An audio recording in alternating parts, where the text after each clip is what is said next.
In this video, I will show you how to enable Steam notifications. This should be a quick and easy tutorial to follow, but before we do continue, please consider leaving a like on the video and also subscribing to the channel. I really do appreciate it. So here we are, as you can see on Steam, you can see I've got the app opened and I'm currently logged into my Steam account. To enable notifications, what you want to do is come up to the top left hand corner and click onto Steam. Then from this menu that comes up, just come down and click on Settings to bring up your settings window. To enable notifications, if you come to this menu on the left hand side, you're going to see an option for notifications. Just go ahead, give that a click, and this is where you can come to enable notifications. So there's actually some different sections. You can see at the top we got friends notifications, and you can see we got some different options. So for example, when a friend joins a game, if you want to receive a notification, come over to the right and turn the switch on to show toast. You can also have the notification player sound by turning this option on as well. You can see there's further options for different notifications, such as when a friend comes online or when you receive a direct chat message. Now, if you actually scroll down a bit further on the screen, you can see there's now notifications for Steam itself. You can see we've got some options such as when you receive a friend invitation, when you receive a gift or a trade offer and things like that. You can see also we can choose to disable or enable notifications. Again, to do this, just simply come to the left hand side of the notification you want to enable and make sure the switch is turned on. If you come to the right hand side of these options, you'll notice we got some arrows. If we actually give this a click,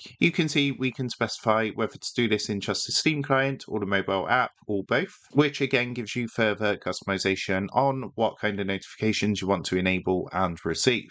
So that is how to enable Steam notifications. With that being said, I hope this quick tutorial did help you out today. And if this did help you out, I would really appreciate it if you was to consider dropping down below the video, leaving a like, and also subscribing to the channel. With that being said, I just want to take a minute to thank you guys for watching this quick tutorial, and I will see you in the next video.